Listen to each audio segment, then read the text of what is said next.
Bonjour et bienvenue dans l'émission Force de Vie, l'émission qui vous rend plus fort physiquement et mentalement. Je m'appelle Laurent Duchesne et je vous souhaite un bon voyage dans ce nouveau podcast.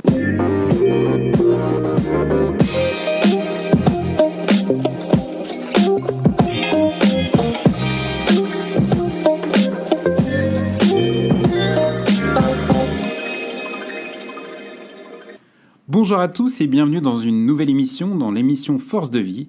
Alors aujourd'hui, j'ai la chance d'être avec quelqu'un vraiment exceptionnel et extraordinaire. Je suis avec Guillaume Simon. Alors pour vous expliquer un petit peu le contexte, je suis en haut d'une montagne. Je suis entouré de tambours chamaniques parce que c'est une des activités de Guillaume. Et puis j'ai également le four du dragon qui est juste à côté de moi qui chauffe la pièce. C'est un rocket stove. Et je suis entouré de plein de pierres, de minéraux, de bijoux fabriqués par Guillaume. Mais ce n'est pas le sujet du jour. Aujourd'hui, le sujet de cette émission, c'est de vous parler de la permaculture humaine. Donc l'objectif, c'est comme toujours, de vous rendre plus fort physiquement et mentalement. Et bien moi, j'ai rencontré Guillaume en allant acheter mon tambour chamanique. Et j'ai découvert quelqu'un de vraiment extraordinaire, original, avec plein de connaissances. Et je me suis dit, tiens, voilà une occasion de partager quelque chose avec Guillaume. Donc, je lui ai proposé de faire ce podcast. Eh bien, on est là aujourd'hui pour vous. Et Guillaume est là. Bonjour, Guillaume. Bonjour. Alors, Guillaume, merci tout d'abord pour faire ce podcast. Et puis, pour partager tout ce que tu fais. Ça me fait plaisir. Alors, moi, j'ai une question. On a parlé, tu sais, de permaculture humaine. Qu'est-ce que c'est ? Qu'est-ce que la permaculture humaine ? Moi, je vais déjà faire simple. On va prendre l'étymologie, permaculture.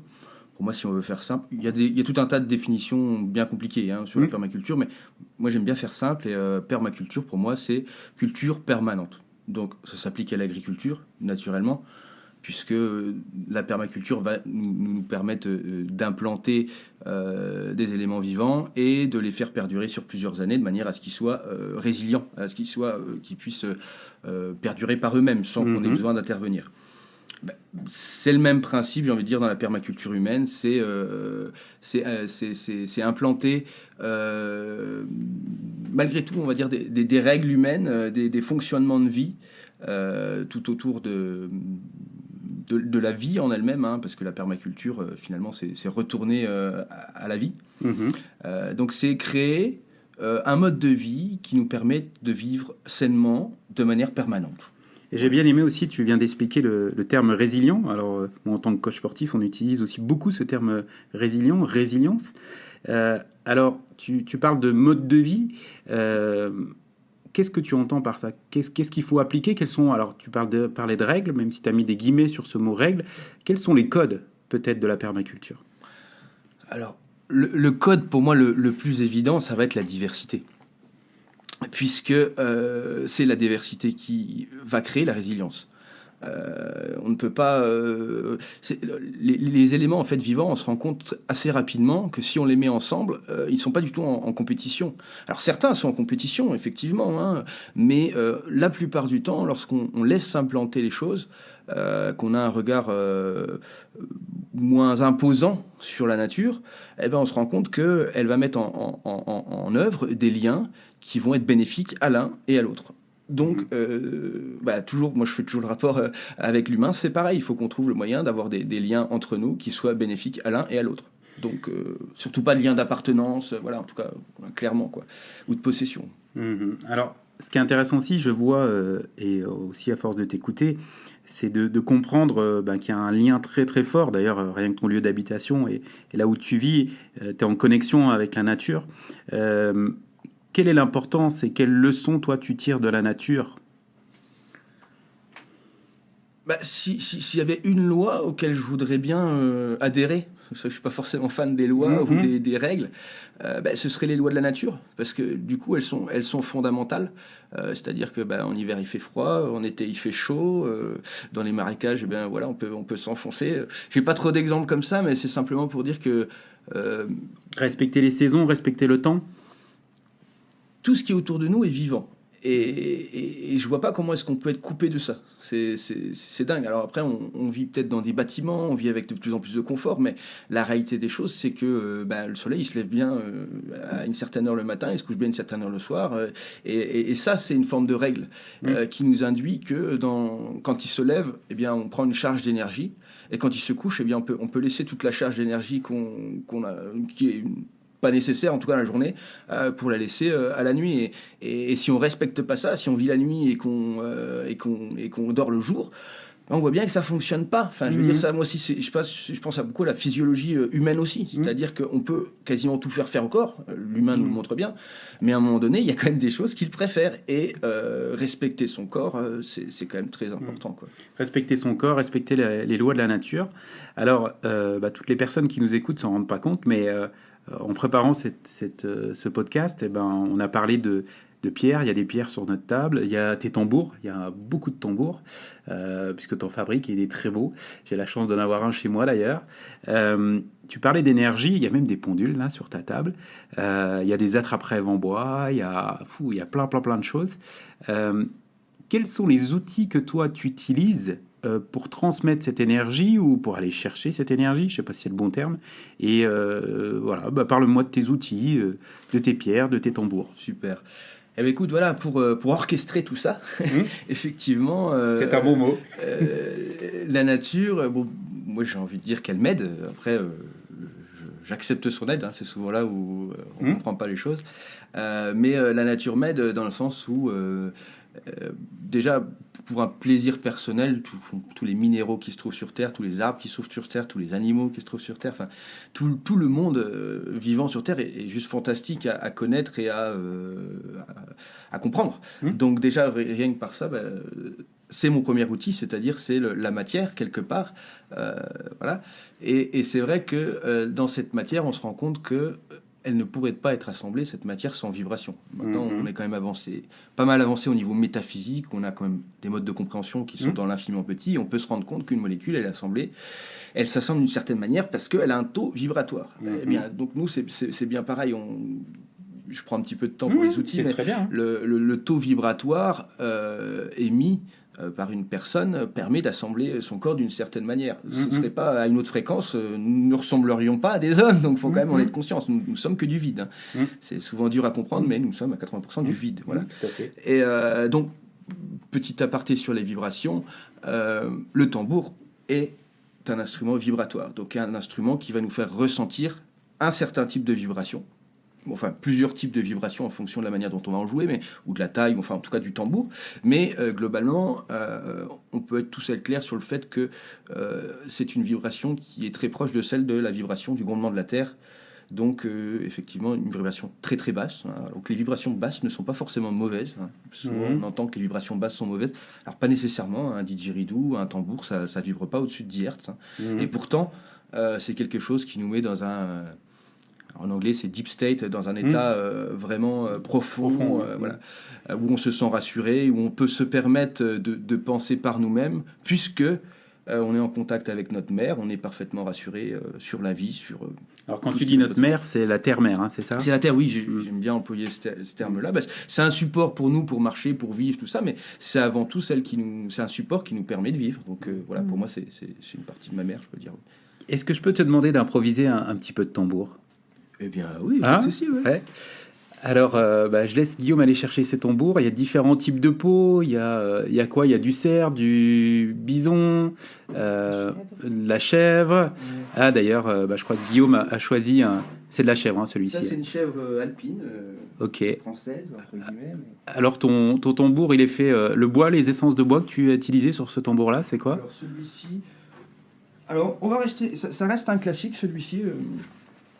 c'est du hêtre, avec un tissage en attrape-rêve, qui a un tissage qui permet une très bonne répartition des charges de la peau, et donc qui nous donne un son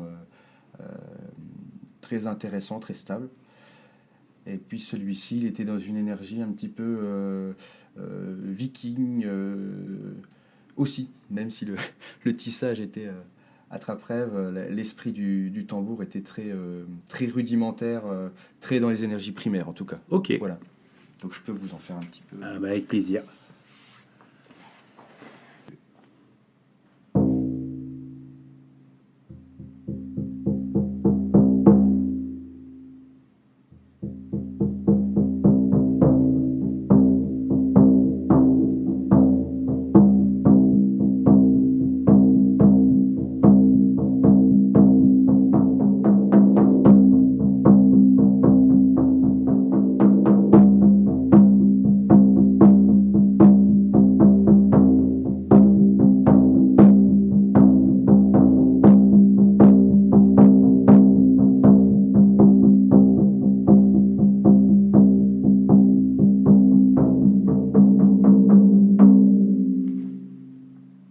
Merci Guillaume.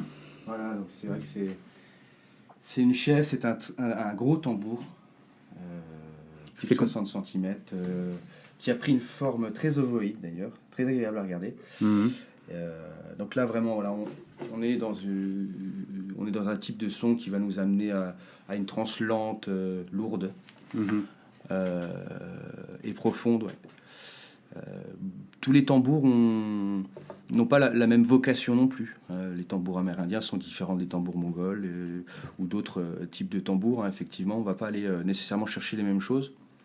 C'est toujours l'intention qui compte dans l'outil, puisque finalement, c'est ce que nous avons dans nos pensées qui était mis à travers nos mains, à travers la peau du tambour, à travers la complicité aussi qu'il y a avec l'animal, avec l'objet aussi en tant que tel, on peut le dire. Voilà, donc il y a des tambours qui ont d'autres dimensions en tout cas. Ouais, merci Guillaume. Alors c'est intéressant parce que on m'a offert un de tes tambours et je remercie beaucoup la personne qui me l'a offert. Par contre, je ne savais pas jouer du tambour, donc je suis venu te voir et je t'ai dit est-ce que tu pourrais m'apprendre un peu à jouer du tambour. Et finalement tu m'as dit ça ne s'apprend pas forcément. C'est laisse parler ton cœur et laisse parler tes émotions et le tambour donnera une vibration. C'est ça.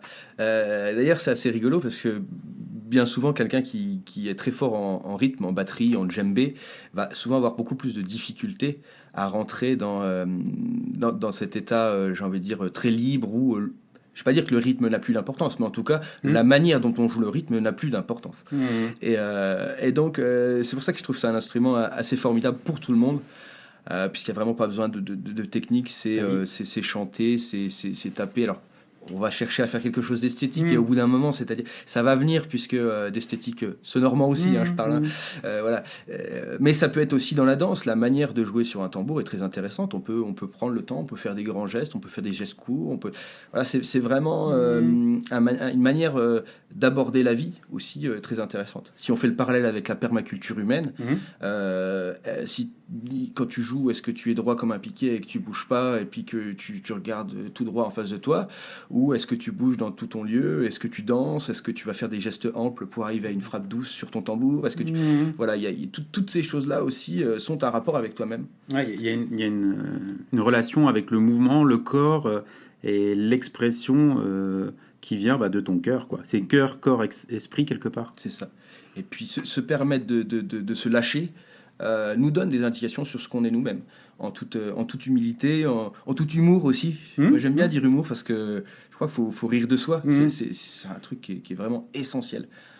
Faut vraiment rire de soi. La phrase est un peu bizarre, mais dû à beaucoup d'humour, je crois, oui, parce qu'à un moment donné, voilà, parfois on est vraiment ridicule. Et moi, je sais qu'il y a plein de fois où, dans la réalité, si on veut parler de réalité, de choses, comment changer, parfois je me suis senti ridicule dans certaines situations et je me suis bien rendu compte qu'elles n'étaient pas en cohérence avec moi-même. Donc, je me suis dit, allez, on va aller voir pourquoi est-ce que je me suis senti ridicule, et puis on va essayer de pallier à ça, quoi. Alors pas en étant encore moins ridicule, en étant plus important, mais au contraire en allant chercher l'émotion.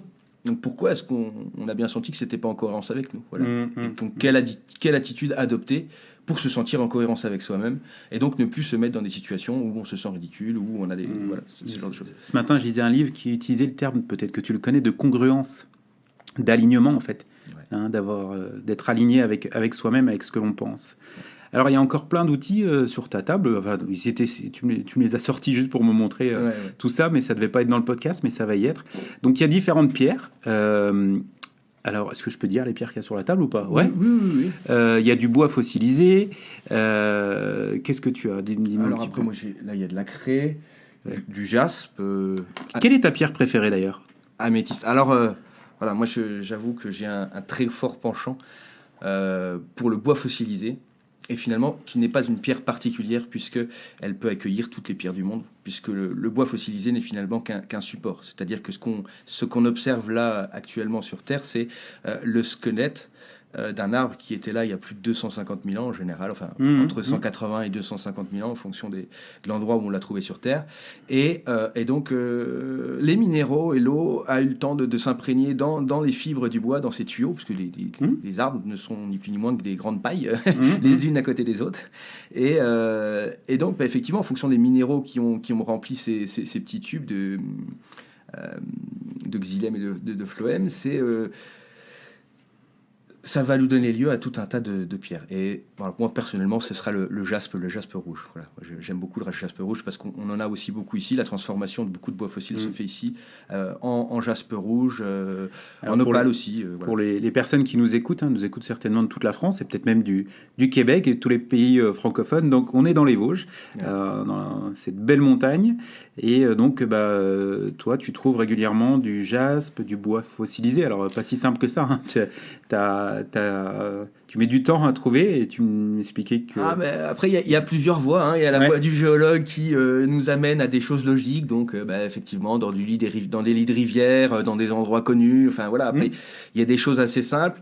Et puis, en tout cas, les plus belles trouvailles que j'ai pu faire personnellement sont plutôt des trouvailles qui ont été des vraies rencontres. C'est-à-dire que j'étais pas nécessairement dans l'objectif d'aller chercher volontairement des minéraux ou quoi que ce soit. J'étais simplement en train d'être seul avec la nature et l'intérieur de moi-même. Et ces pierres sont venues à ma rencontre, quelque part. On est attiré, c'est là naturellement. Alors, elles ne sont pas venues à moi, je ne vais pas pris de cailloux sur la tête, mais souvent, ça va être pourquoi est-ce qu'on a posé un regard à cet endroit-là? Pourquoi est-ce qu'on a été bousculé presque par quelque chose pour se retrouver à cet endroit-là et tomber sur cette pierre-là? Voilà. Moi, c'est plutôt comme ça que je vois la rencontre avec les minéraux. Et c'est comme ça, c'est là où ils sont le plus justes aussi avec nous. Parce que c'était la rencontre, donc voilà. C'est comme avec un être humain. Enfin, en tout cas, moi, je fais le parallèle avec un être humain, en tout cas. Voilà. Et quelles sont les propriétés du jaspe rouge? Le jaspe rouge, principalement, on lui attribue des propriétés d'ancrage, puisqu'il est relié au Muladhara, au chakra de la racine. Et puis, après, souvent, il y a quand même un aspect de force, de courage qui est là, et puis de persévérance, mais de persévérance positive. Oui, pas de persévérance. Ouais, je vois ce que tu veux dire. Pas d'acharnement, je veux dire, dans quelque chose. Quand on voit dans une voie ça ne fonctionne pas, il faut changer de voie. Mais pour réimpulser son énergie dans une autre voie, il faut beaucoup d'énergie. Donc c'est ça que c'est cette persévérance-là dont je parle. C'est-à-dire accepter l'échec et aller au-delà de cet échec pour pouvoir redémarrer quelque chose de plus stable. Parce que le passé appartient bien au passé. On ne peut pas enlever ce qu'on a fait, mais par contre, faut que ce soit toujours aussi là un outil qui nous dit ok, bon voilà, j'ai déjà fait cette erreur-là étant plus petit, je me suis déjà retrouvé dans cette situation-là. Bon, alors j'ai pas forcément envie qu'elle recommence, donc comment est-ce que je peux voir la situation pour que je ne me remette pas dans cette situation-là, voilà. Et le bois fossilisé, quelles sont ses propriétés? Alors là, moi, j'aime pas trop les livres, hein, donc du coup, je vais pas te balancer. C'est ce que toi tu ressens. Moi, c'est ce que moi je ressens. Je vais pas te balancer. Sinon, t'achètes un livre et puis voilà. Je préfère fondamentalement, voilà, c'est une structure et c'est des choses qui sont mises en place depuis déjà plus de 250 000 ans. Donc pour moi, le message, il est simplement que voilà, le fait, c'est presque éternel. Ouais. Hein, et puis la transformation, en fait, on passe de bois à pierre, quoi, ce qui est quand même hallucinant, quoi. Et ce qui est dingue, c'est que cette transformation s'est faite, effectivement, c'est des bois qui ont 230 millions d'années, mais la transformation ne s'est faite qu'en 15 ans. C'est-à-dire que ces pierres-là sont présentes sur la Terre sous cette forme-là, minéralisées sous cette forme-là. Si c'était 230 millions d'années, c'est 230 millions d'années moins 10 ans. C'est-à-dire qu'il a fallu 10 ans pour qu'ils soient formés. Ils étaient déjà stables il y a 230 millions d'années. D'accord. Donc ils ont pas parcouru les âges en se transformant. Je pensais que c'était comme ça, moi. Non, ils se sont transformés pendant une durée de 10 ans, il y a 230 millions d'années, et ils sont sous cette forme-là, et ils ressortent petit à petit en fonction des mouvements de la Terre, et la Terre nous ressort finalement ces grandes rivières d'arbres, on va dire. Voilà. Et comment ils se sont transformés en 15 ans ? Qu'est-ce qui s'est passé? Alors là, c'est vraiment de la géologie pure. Hein, donc pour transformer un minéral, j'ai envie de dire liquide, microscopique, en minéral visible, il faut de la pression, de la chaleur et de l'absence d'oxygène. À partir du moment où on a ces 3 données-là, les arbres, là, de toute façon, pour les arbres fossiles, c'était effectivement des grandes rivières qui ont coulé avec des troncs d'arbres, qui coulaient dans le lit des rivières, et par-dessus, il y a eu des éruptions volcaniques qui ont tout recouvert. Donc on avait l'absence d'oxygène, on a eu la chaleur, absence d'oxygène et pression parce qu'effectivement les amas de terre qui se trouvaient sur ces arbres-là, sur ces troncs qui étaient gorgés de minéraux, ont écrasé, donc ont mis effectivement une grosse pression, chaleur. On obtient des minéraux, une minéralisation qui s'est faite donc sur une durée très courte. Très courte, donc on dit que une dizaine d'années. La pression fait des diamants, la pression fait aussi du bois fossilisé. Tous les minéraux sont quand même formés de cette manière-là. Okay. Et donc là, effectivement, sur celui qu'on a, on peut retrouver du jaspe sous différentes formes, et on a aussi des petites cristallisations de quartz cristal. On a un petit peu d'opale aussi. On a la chance d'avoir certaines parties opalisées. Alors c'est pas de l'opale noble, hein, comme on peut l'entendre, mais enfin c'est une construction chimique qu'on peut considérer comme de l'opale. Pour moi, ça vaut tout l'or du monde et tous les diamants du monde. Donc, je vois, vu comme tu me l'as amené tout à l'heure, tu tenais presque un enfant dans tes bras. D'ailleurs, ma femme est enceinte et j'ai fait un exercice de bébé avec ma pierre hier aussi. Ah ouais? En pensant à elle, en parallèle pour c'est assez rigolo, mais comme quoi tu vois le parallèle avec l'enfant est très vrai. Intéressant. En préparant ce podcast, je t'ai demandé tout à l'heure, c'était même pas en le préparant, c'était en discutant comme ça, parce que je suis venu chez toi pour un petit podcast d'une demi-heure, mais finalement il y a tellement de choses chez toi que je te pose des questions un petit peu sur tout, mais c'est intéressant et je pense que ça intéresse tout le monde. Je t'ai posé la question sur est-ce que tu as quelqu'un qui t'a inspiré ou un livre ou quelque chose, et donc je vais te reposer cette question pour la partager avec les auditeurs. Donc est-ce que tu as quelqu'un qui t'a inspiré ou un livre qui t'a amené à tout ce que tu sais aujourd'hui, en tout cas qui a ouvert la voie? Alors je peux pas dire que je suis pas lecteur ou que je ne m'intéresse pas aux livres. J'ai souvent un intérêt pour les livres. Par contre, je suis extrêmement sélectif. Donc j'ai peut-être lu dans ma vie quelques livres. C'est rarement dans les livres que j'ai puisé mon inspiration. Bien souvent, c'était ou avec des personnes directes. Donc, il se trouve que j'ai souvent appelé sur mon chemin, d'une certaine manière, des gens qui étaient complètement sortis de mon milieu ou j'aurais pas forcément rencontré, mais sur qui je suis tombé, qui m'ont permis déjà d'avoir souvent un œil sur la nature. Je pense à un ami qui s'appelle Xavier, qui m'a vraiment appris à faire des trompettes avec des pissenlits, à regarder n'importe quelle petite bête. Enfin voilà, j'ai presque envie de verser une larme là, tu vois. Enfin, je me retiens parce que je sais comment. Mais j'aime bien la trompette. Mais c'est vraiment ces petites choses là jeunes. Et puis après, ça a été des belles rencontres, des gens mais toujours dans le terre à terre, dans la réalité. C'est-à-dire des gens qui ont fait de ça leur vie. Et j'ai pu les voir dans leur milieu. De la même manière que tu me vois dans mon milieu un petit peu à cette heure-ci, tu vois. Et ça m'a toujours nourri parce que je me suis rendu compte que c'est cette vie-là que je voulais avoir. T'as choisi ta vie et tu te portes très bien. Je pense j'ai encore une question à te poser. C'est parce que c'est en lien. On a parlé de bois, parce qu'on a parlé de tes tambours, on a parlé de pierre, mais on n'a pas parlé de verre et des plantes. Et je sais que tu attaches beaucoup d'importance aux plantes. Est-ce que je sais pas, tu recommandes des plantes, tu te fais des tisanes, est-ce que tu cultives des plantes, est-ce que tu vas chercher des plantes, qu'est-ce que tu peux me dire par rapport à ton rapport avec les plantes? Alors, la première chose, je crois qu'il faut dire, je te l'ai dit pas mal de fois, c'est la dose qui fait le poison. Donc déjà, globalement, ne prenez pas n'importe quoi et surtout ne le prenez pas en grosse quantité. Dans la nature, moi j'ai goûté un peu de tout quand j'étais petit déjà. Je mangeais n'importe quel truc. J'ai jamais été malade particulièrement en mangeant des herbes qui traînaient, de la terre, des cailloux, quoi que ce soit. Donc il y a quand même un rapport qui, pour moi, est assez sain avec le rapport. Alors n'allez pas manger des feuilles ou un chat ou souiller. Pour moi, c'est le seul risque qu'il y a dans la nature, c'est de tomber sur un élément souillé. Après, très sincèrement, quelque chose qui n'est pas bon à manger, vous le sentez très rapidement. Pour les petits conseils, non, il faut s'écouter. Vraiment, il faut s'écouter pour les plantes. là en ce moment on est en printemps, voilà, le pissenlit c'est effectivement, faites des salades de pissenlit, faites-vous plaisir. C'est un peu amer, coupez-la avec d'autres végétaux, d'autres salades. On n'est pas là pour se torturer, quoi. Moi effectivement j'adore l'amertume, et voilà, c'est important de moins manger de sucre aussi. Si on veut aller vers le végétal, c'est important de vraiment moins manger de sucre, parce que on n'apprécie pas les amertumes quand on a trop de sucre dans le sang. Et moi je peux le dire clairement aussi, quand on consomme déjà nettement moins de sucre, une tisane sans sucre, enfin quasiment tout sans sucre, après on va pouvoir avoir d'autres saveurs qui viendront à notre palais, et manger du cresson, manger un petit peu d'aquilé, manger quelque chose qui effectivement peut être dégoûtant quand on a cette habitude du sucre, peut ne pas l'être quand on a pris un petit peu de temps à aller goûter d'autres choses aussi, quoi. Voilà, tout ça. Sans révéler tes secrets, est-ce que toi tu vas chercher des plantes ou peut-être, je sais pas moi, du gui, je ne sais quoi? Est-ce qu'il y a des choses que tu vas chercher en forêt qui t'apportent un plus? Est-ce qu'il y a des plantes que tu utilises pour, je sais pas, des décoctions, pour faire la purification? Est-ce qu'il y a des choses comme ça?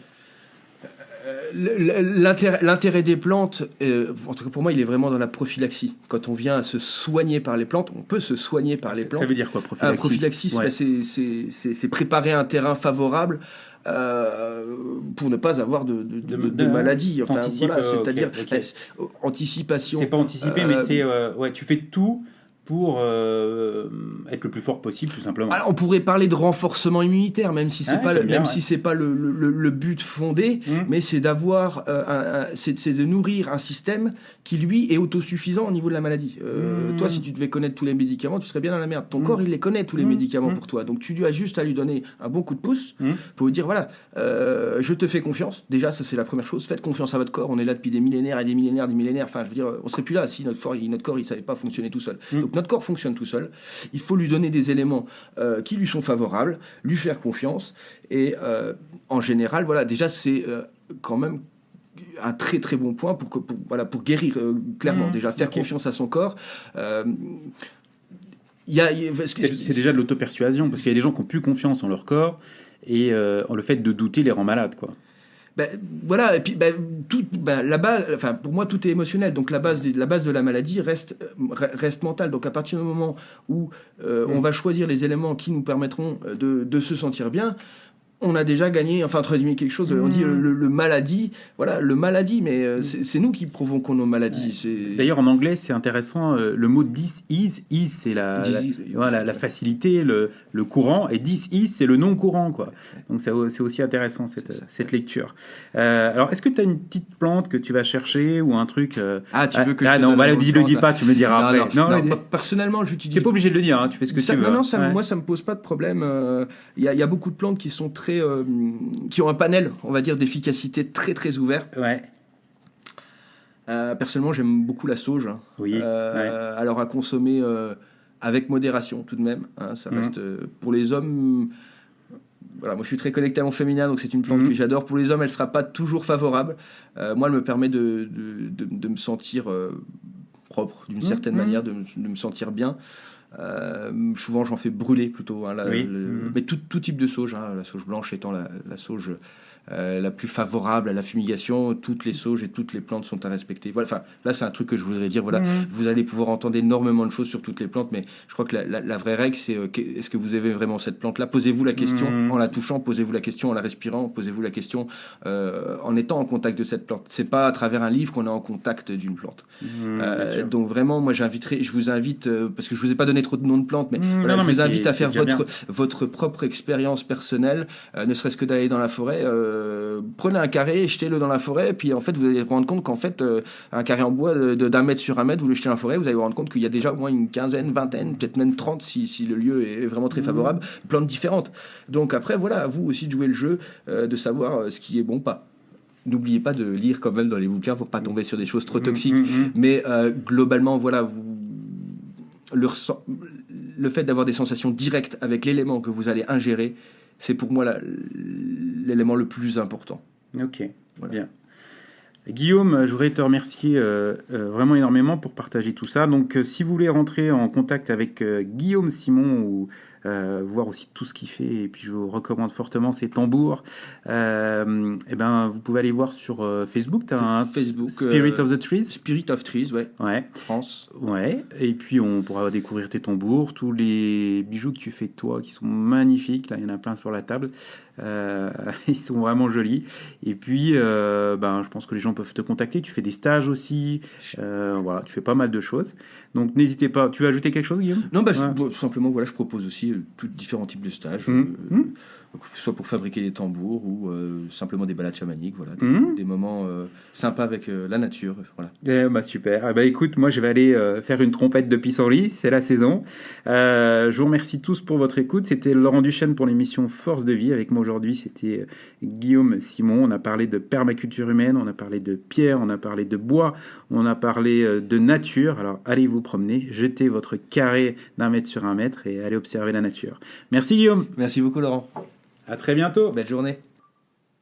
Cette émission est maintenant terminée, n'hésitez pas à la partager ou alors je vous donne également rendez-vous sur laurentduchesne.fr pour écouter d'autres podcasts et découvrir d'autres choses qui vont vous permettre toujours d'être plus fort physiquement et mentalement. Allez, merci et à très bientôt.